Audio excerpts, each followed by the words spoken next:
5, 6, 7, 8, S, A, M. Shut up, Sam. Hello, my lovelies. Welcome to this episode of Shut Up, Sam, the podcast where I talk about whatever I want. As you can see, my setup here is a little different today because I literally just threw it together. I just got home from the grocery store because I had to do some groceries, and before that I was at church study, and before that I was at class. So I'm pretty tired, and I didn't really want to set up everything, but I feel like I just needed a place to talk. It's funny because I knew it was time for me to film a podcast episode when I started talking to myself again, and when I started to want to post on my close friends story, because usually before the podcast, my close friends story was where I'd post my stupid little ideas and my dumb little shits, and I have been doing that a lot lately, but it was like, oh shit, I'm getting that urge again where I want to like post about it, and I was like, okay, I need to go home. I need to go home and I need to record a podcast episode. It's like I don't know what it's called, but it's like that kind of thing where it's like you do something to like get it out of you. That's what I needed to do. So I had an itch and I just had to scratch it.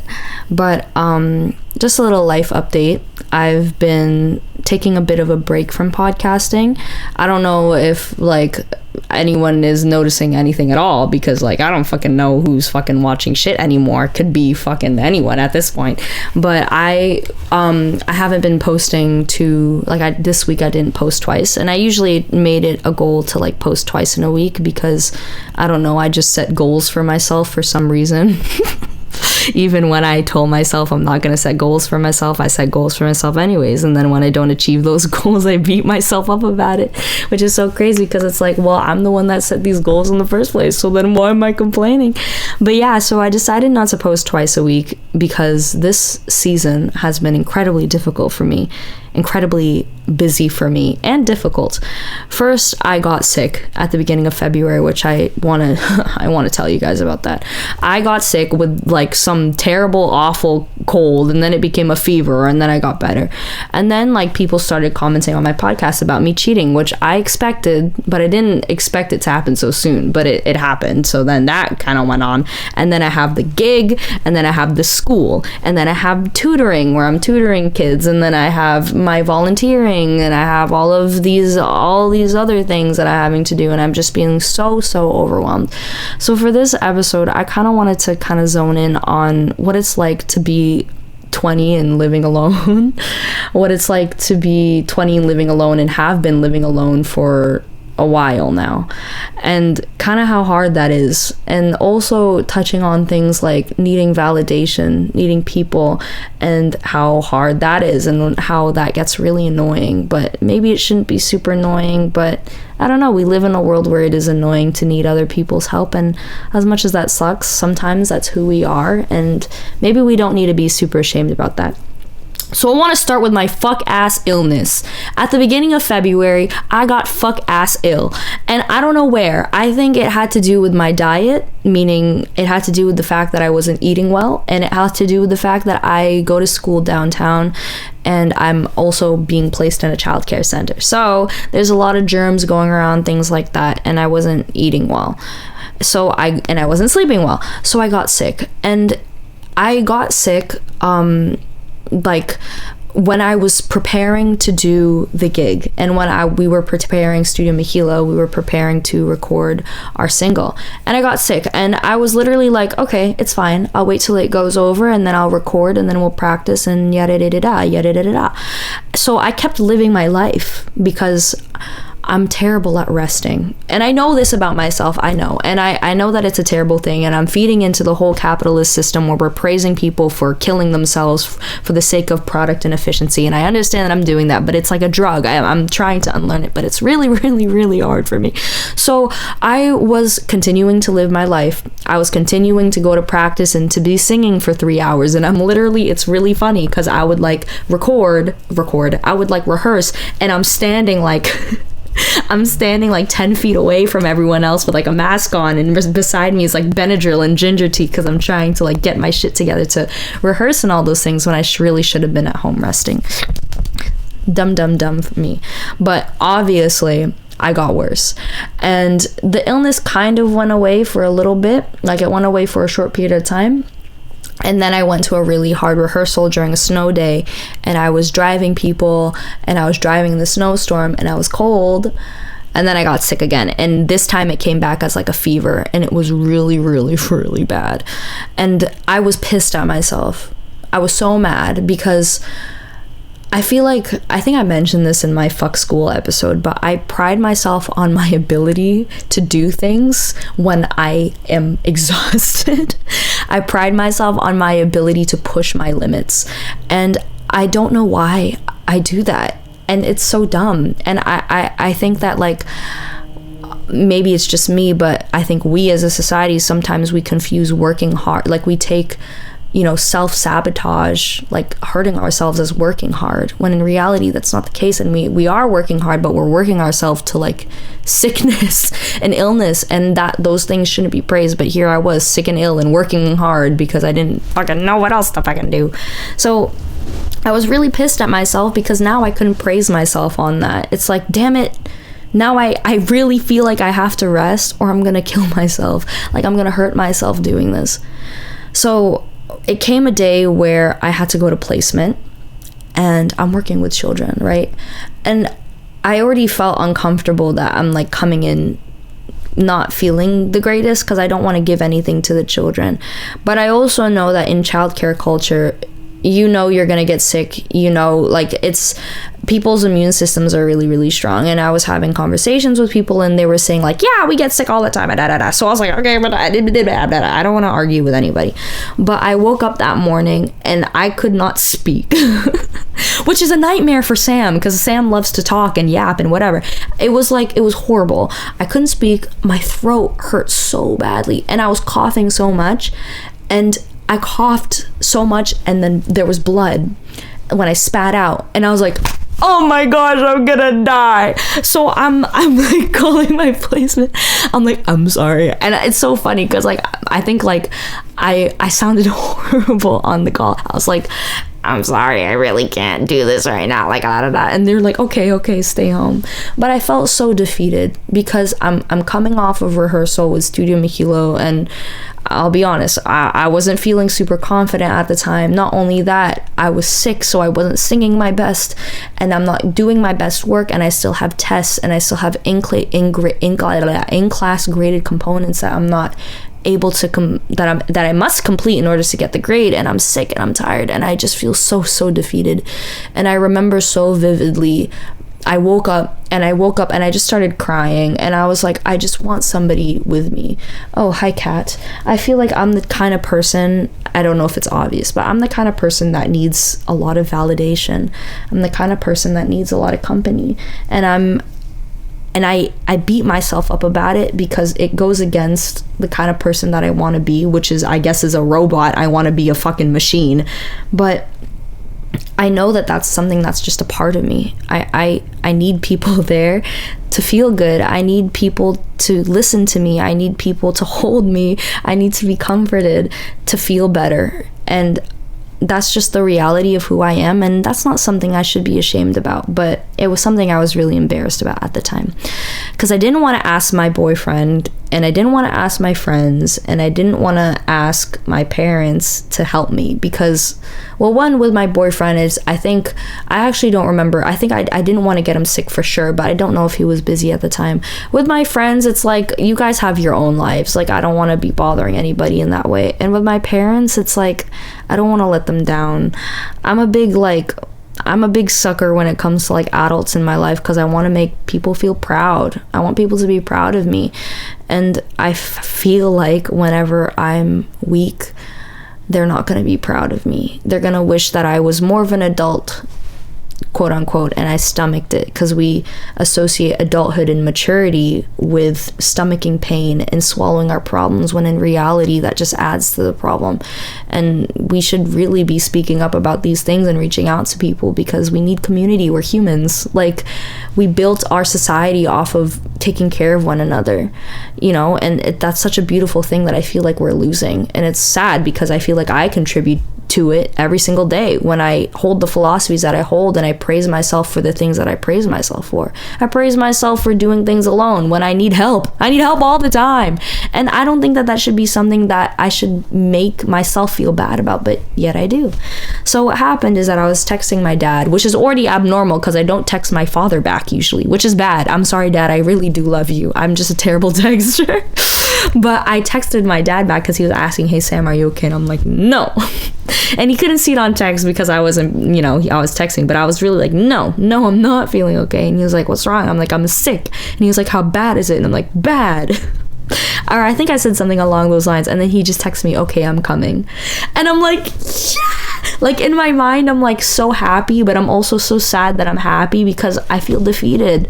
I'm like, Sam, you're supposed to be Wonder Girl. I'm supposed to be a machine. I'm supposed to be a robot that just goes through life and does things perfectly. But lo and behold, I'm imperfect, and that kills me. It's I'm so sorry. I just choked on my spit. Pardon me. And that kills me inside. So my dad comes over, and I'm really happy because I get to see him, but I'm really sad because I'm sick and I can't do the things that I love. And, you know, I think one of the first things he does is hold me, which is like really impactful. I think I don't know if I started crying, but I just remember being like, this is really nice. And going back to the thing I was saying earlier about being an adult in your 20s, you miss the things that you once take for granted when you're younger. And I started to have that conversation with my dad where I was like telling him that I don't know what I'm doing. I don't know what I'm doing. I don't like going out alone to the grocery store. I don't like doing laundry.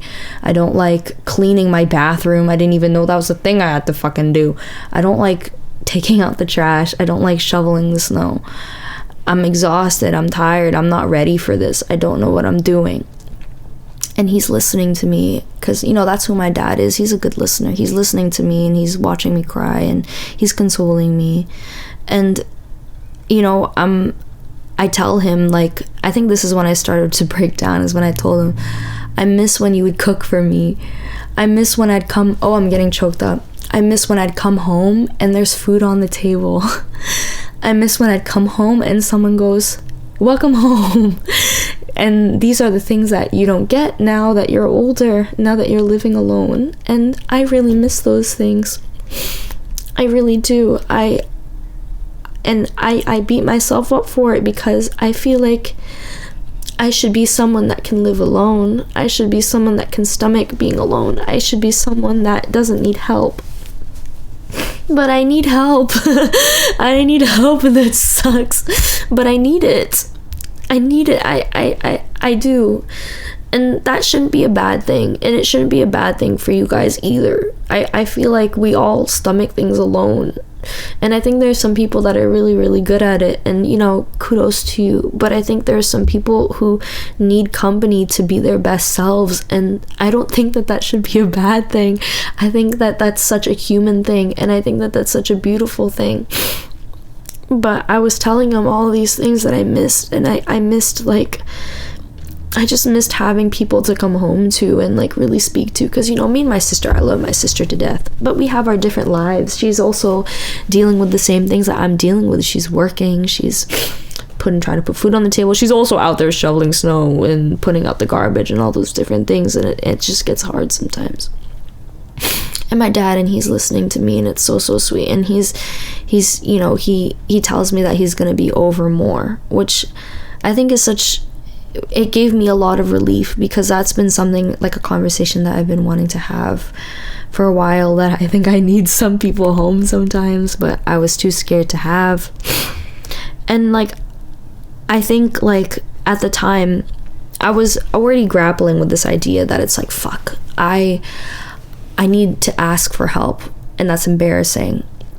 But I noticed that when the help came, when my dad came, when I finally reached out for the comfort that I wanted, that solutions started to come up.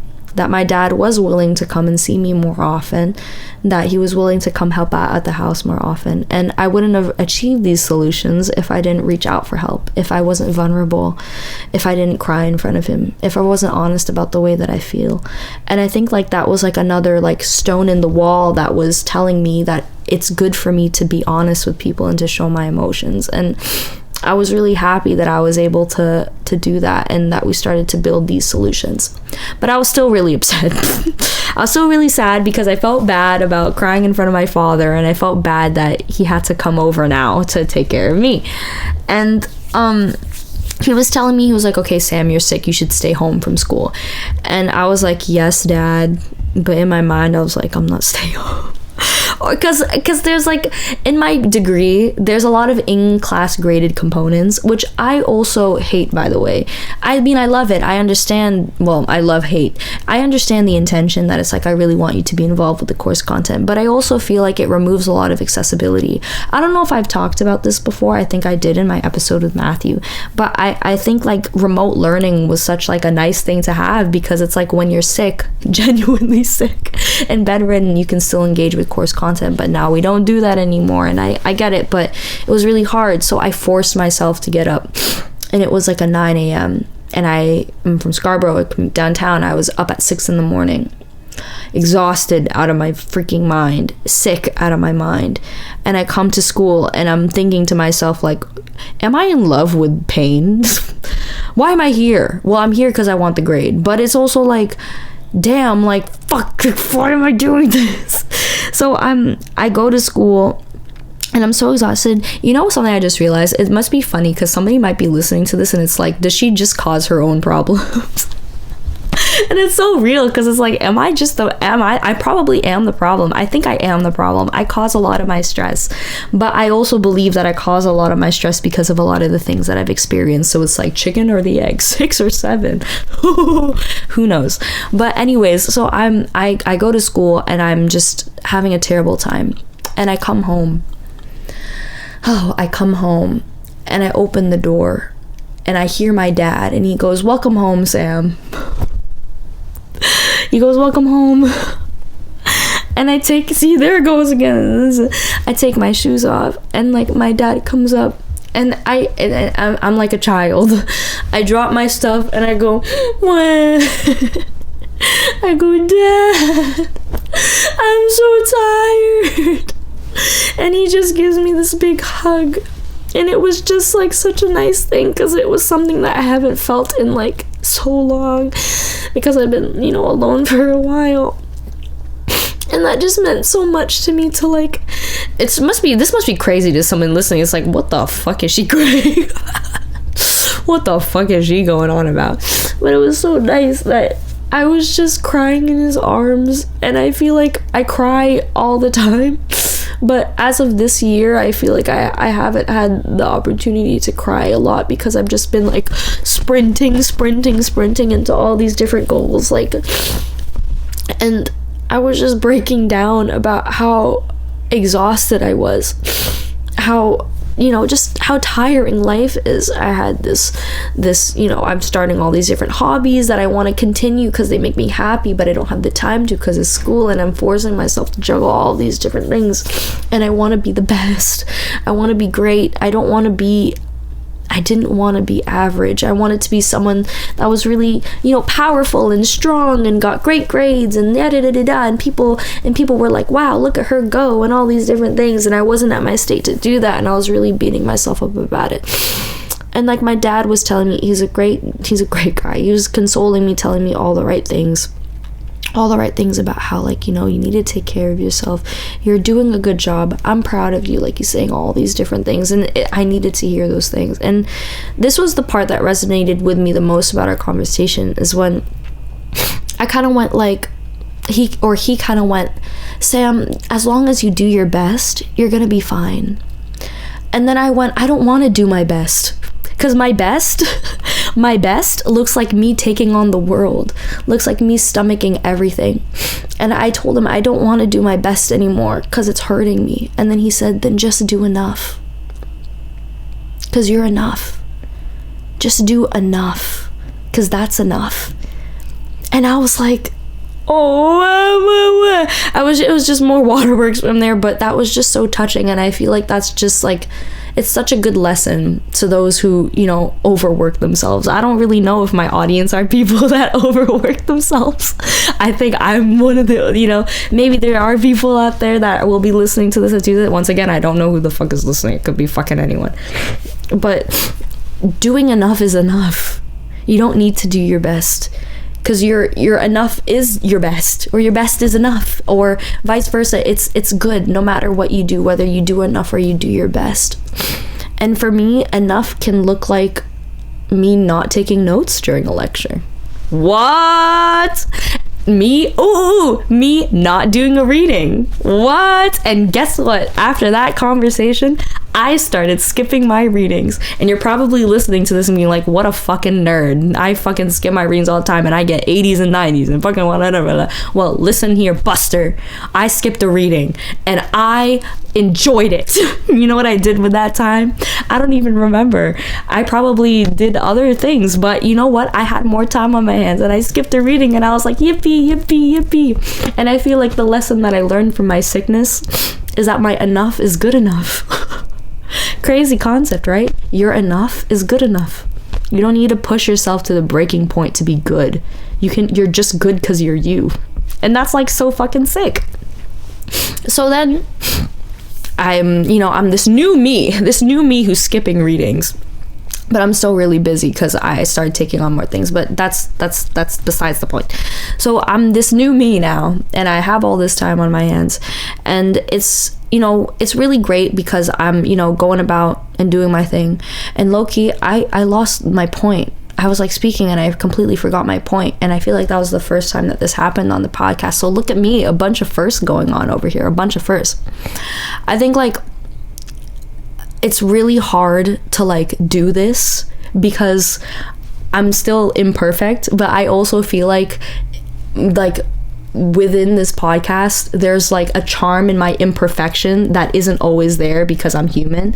Like I think about the ways in which my first episode was received really, really well, and I was kind of studying it because I was like, okay, well, what about this did so well? And I asked my dad, because now he's over more often, I get the chance to ask him. I was like, what did you like about it so much? And he was like, you're so vulnerable. And I'm like, well, yeah, but I feel like I do that every time. But it's like, obviously with things when it comes to content and social media, it doesn't always get looked at, it doesn't always get praised. And I think we established that I'm a person that needs a lot of validation. And I think like when the whole people started talking about me cheating in my comments started happening, and obviously like I noticed that some things get more views than other things, I started to hear these voices in my head again. And these are voices I'm very familiar with. We're friends at this point, that are telling me, you need to do more. You need to get this going. You need to make sure it's great. You need to make sure it's listenable. You need to make sure it's palatable. Come on, Sam. Dopamine. Chase the dopamine of people telling you that you're great, and all the comments and all the likes and all of these different things.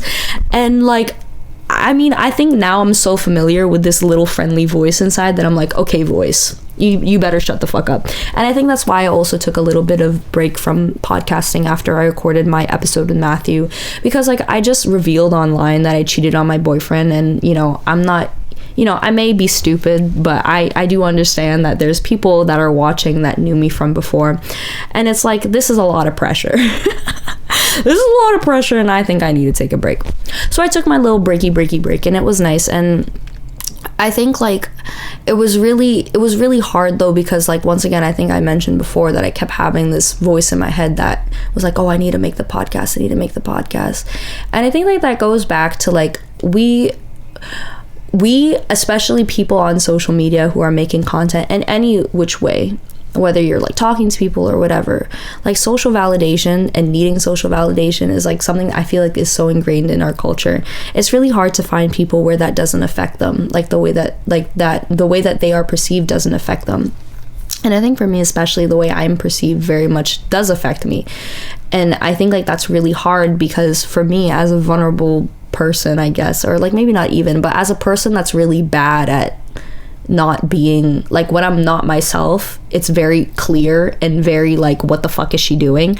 As somebody who's like that, who's really bad at not really being themselves, it gets really hard because the judgment that I receive is very much directed to very core parts of my personality.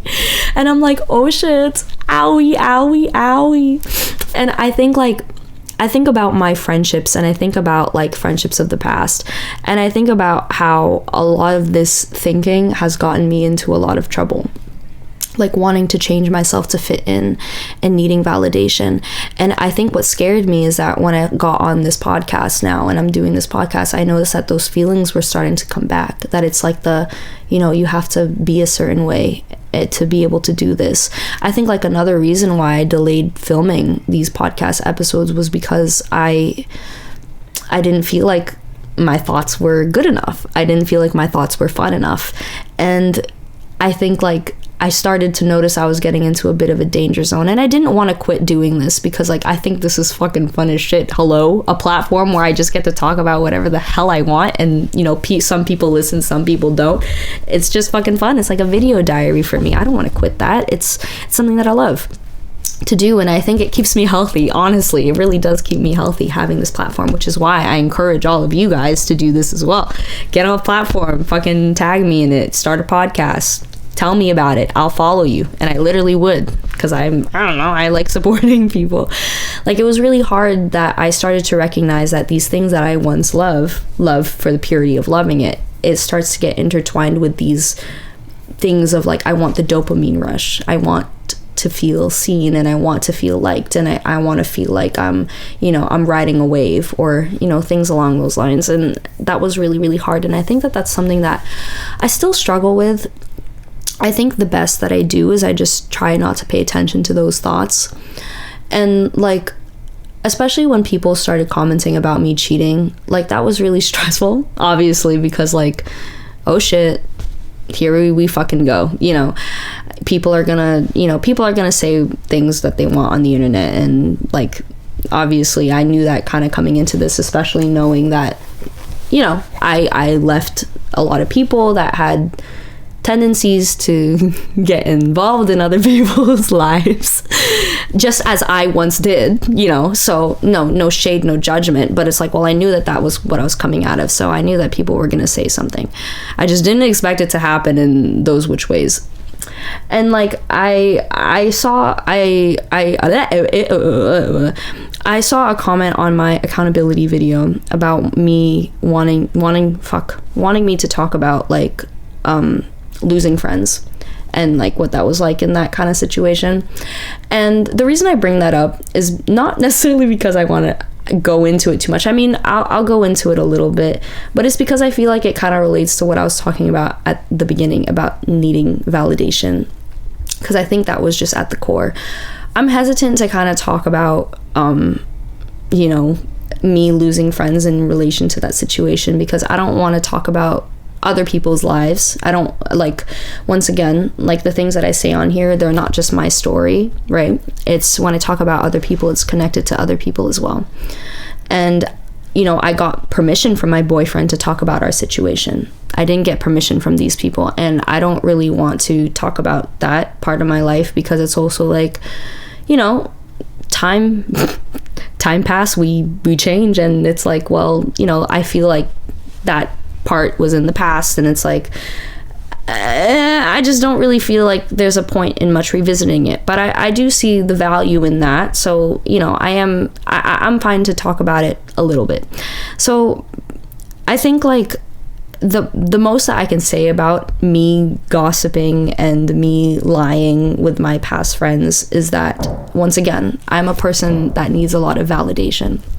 I want to feel liked, I want to feel loved, I wanted to feel part of the group. And coming from the backgrounds that I did before, which I explained in my previous videos, one of the ways in which I learned how to do that was to put on a mask and pretend to be somebody that I thought these people would enjoy more than who I really was authentically.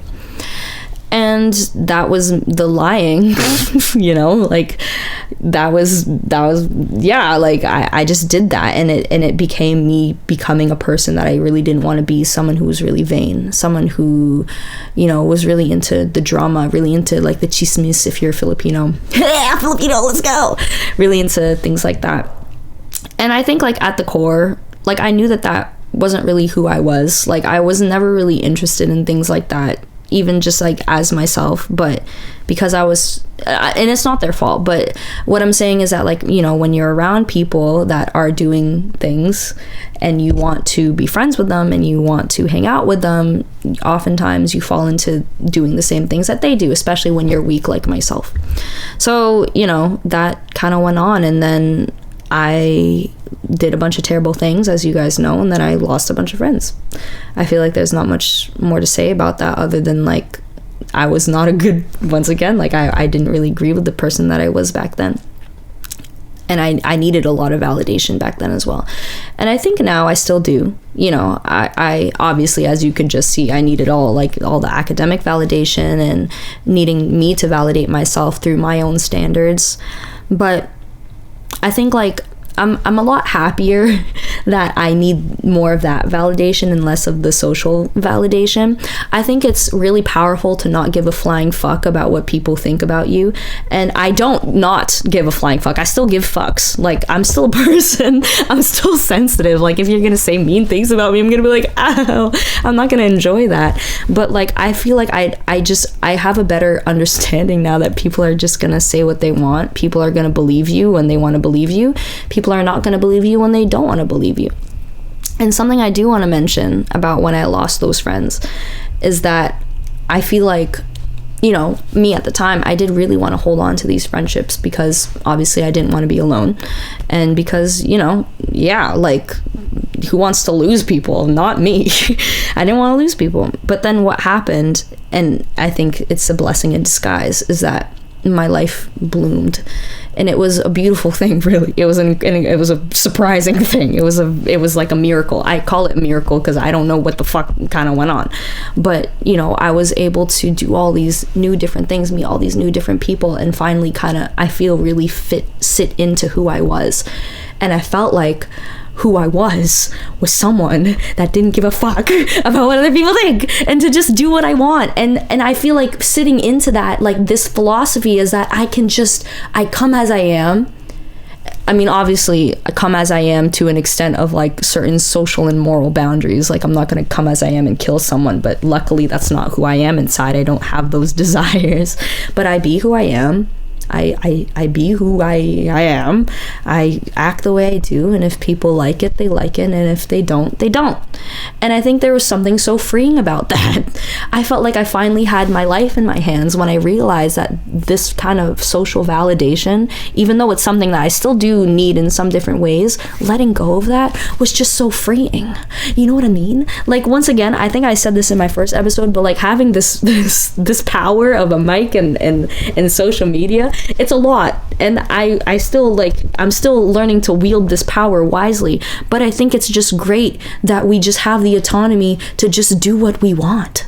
Like, why not just go out and start a fucking podcast? Why not go out and start a band? Why not start a tutoring business? Why not drop out of school? Why not do these things? And I speak from a very privileged perspective because I have the money and the resources and the social circumstances. Pardon me, I choked again. The social circumstances to be able to do these things. But I feel like everybody is so talented, like, especially the people that I meet nowadays and the people that I have in my life.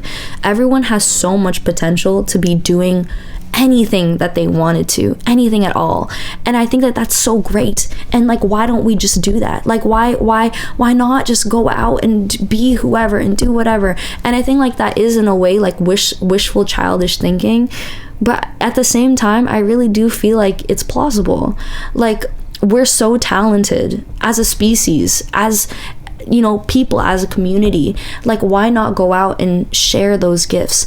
And I think, like, it does get hard when we care about what people think. Like, it's really hard for me, like, being on social media, because, like, not only do I have this podcast, I also, like, I'm, you know, doing the band stuff. Like, I respond to people there, and I have my own social media, and I'm, you know, talking with a lot of people in, like, you know, for me, the TMU pro music industry, and like just some other Scarborough artists. And it gets really hard because like I get really tired, but not only that, I feel like I have to put on a mask. Like I feel like it's like, oh, I'm talking to all these different like industry people. I need to like lock in and like, you know, be somebody worth knowing. But I am someone worth knowing, regardless of whether I put a mask on or not. And I think like accepting that was like something so great. I say accepting that like I have accepted it, low-key. Saying that right now is the first time that I said that. So I don't know if I've accepted it yet, but I feel like it's something that we can all accept. We're worth knowing just as who we are. And isn't that just such a gift? Like, I think like one thing, and I say this all the time, like one thing that turns me off about people in general and people that I meet is when I feel like they have a mask on.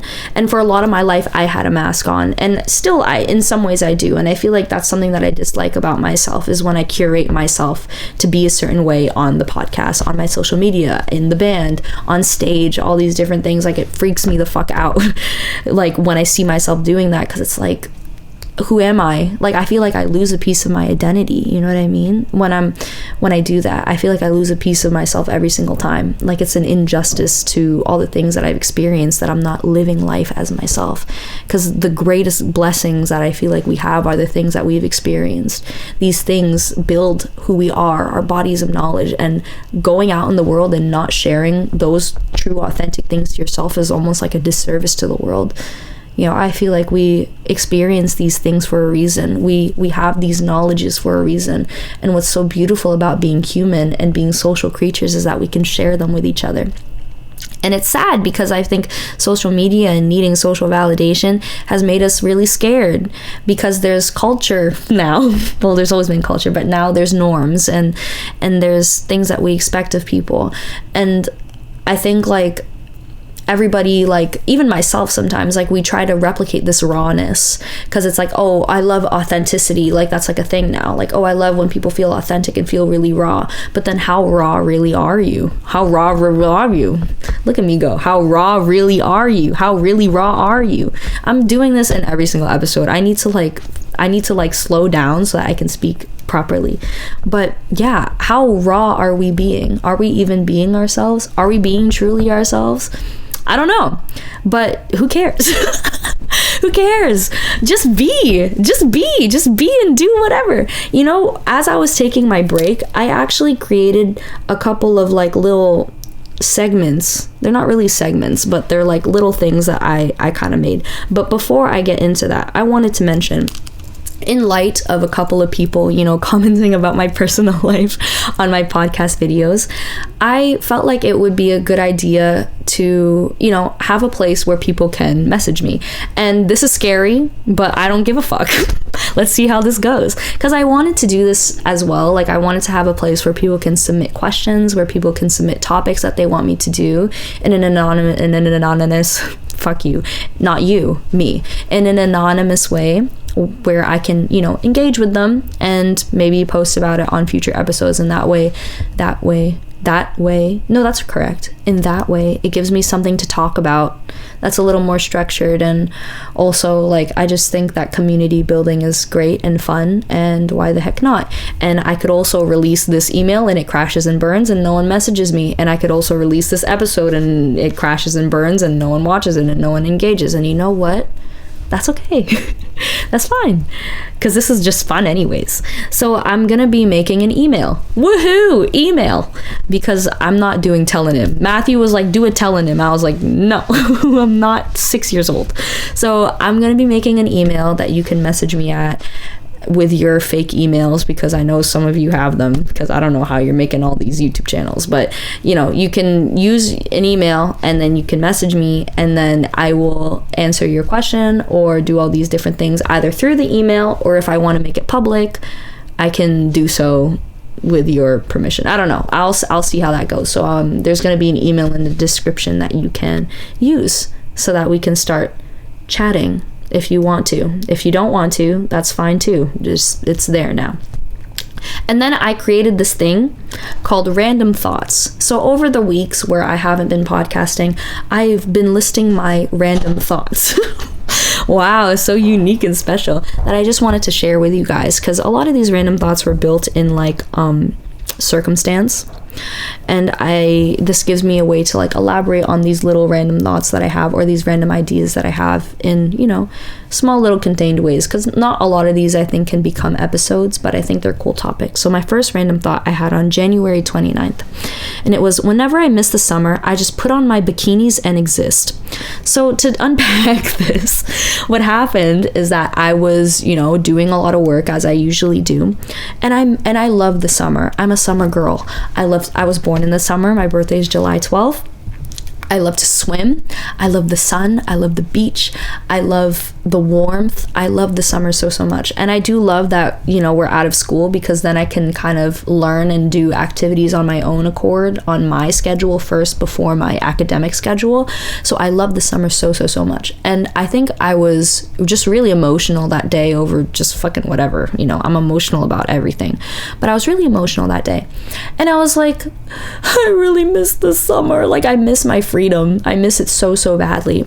And I missed it so bad that I was like, how can I capture this feeling? How can I bring the summer to my house? So what I did is I just put on my swimsuit, and then I sat down and I continued to do my work. But it felt good. Like, I smelled like the chlorine off of my swimsuit, and I was like, in the mirror, I was like, oh yeah. And it was just really getting me back into the mood. So my reflection for this thought for you guys is, when you miss an event, wear the same things you did when that event happened. Like, get yourself really in the mood and just continue to live life. Like, get a little essence of the summer in your own life. Or, you know, if you're missing, like, I don't know, a certain thing that happened in your life, keep an article of that close to you. Maybe like you went to dinner one time and like you like wore a really nice whatever, and you want to remember that dinner, put on the whatever and like just like act it out. You know what, let's all be a little crazy. And why does it have to be crazy to do these things? Why can't it just be fun? Why is everything fun crazy? Hello, let's just have fun in this world. Next thought. I never realized how quiet the city was until I took off my headphones and listened. This one is really random, but I think it makes a little more sense in context. So what happened is that I just came back from a faith study, and we were talking about, I will make an episode on religion. I'm just marinating on it because I don't want to mess it up. But we were just talking about ways in which we can relate to Jesus as somebody who's in our life every single day. So what I did is that I forgot to put my headphones on. So it wasn't intentional, but I forgot to put my headphones on, and I was like, what if I just meditate on the word and Jesus's life without my headphones? Because I'm always through the city and I always have my headphones on. So then I was walking through the city, and it was so quiet. And I was walking, it was like I was heading to Queen Station, which I feel like is usually quite busy, but it was just so quiet. There were people in the street. There were people doing a lot of different things. There were dogs. There were people panhandling. There were people, you know, just walking by. But the city was so much quieter than I thought it was. And I feel like this thought kind of reminded me that I feel like I make up chaos in my mind. I think I attribute these attributes to the world around me, that it's so chaotic, that it's so busy, that it's harmful, and that I need to shield myself. So I listen to music to shield myself from this world that's so busy and blah, blah, blah. When in reality, when you take your headphones off, you realize maybe the world isn't as dangerous as you think it is. And maybe the world is a little brighter when you look at it that way. And I don't know, that made me really happy. And then the next day I did the same thing, and the city was super freaking loud. And so maybe it's not all the time, but I think that was just a beautiful thought that I had, that I really liked. Just that idea that, you know, sometimes we create chaos. I know I do, in our own lives. And maybe life isn't as chaotic as we think it is when we just take our headphones off and listen. Yeah. And then my last thought was, who invented efficiency? And I should kill them. So what happened was, I was really frustrated over, you know, me and the choices that I make in life. And obviously I blame them on other people, because that's what we do. It's called a self-serving bias. We do it all the time, that we blame our failures on other people, things outside of ourselves. I think it's called false attribution error or something along those lines. You can fact check me. I'm not too sure. But yeah, so I was really pissed at whoever invented efficiency, but I don't even think you can invent concepts like that, because I think about the way that humans were in the past and how humans were like, I don't think we were like focused on efficiency. We were more so focused on survival and like working with the land, and based on the seasons, and based on if the sun is up, we work, if the sun is down, we sleep, or whatever. And then suddenly the clock happened, and then suddenly we're all working and tired and exhausted. And obviously no one invented efficiency, but I am really mad that it exists anyways, and that we were all like, oh yay, I want profit because now I have more corn to survive. But now it's not corn, now it's fucking money and essays and grades and other commodities like that. But yeah, I was just really mad at the man who invented efficiency. And why does it have to be a man? Because men invent bad things. I'm kidding, that's not true. I need to control my misandry. I love men, I do. My heart feels for you as a woman. I'll talk about that more later. I think that is a good place to kind of close it off. This episode has just been a lot of me yapping. I hope that that's not a problem. If it is, then sorry, but hey, it's me. So I want to thank you all for listening once again. Check out that email down below if you guys want to send me an email for little thoughts or things that you want me to unpack in future episodes. And yeah, if you want, you can also check me out on Instagram at Sonfish. I'll also have that in the description because I post a lot of my day-to-day thoughts on there. And if people from my podcast come over, then I'm gonna like share my close friends with like everyone so that everyone can see it. But yeah, I'll see you all in the next one. Thank you so much for listening. Love you all so much. Bye.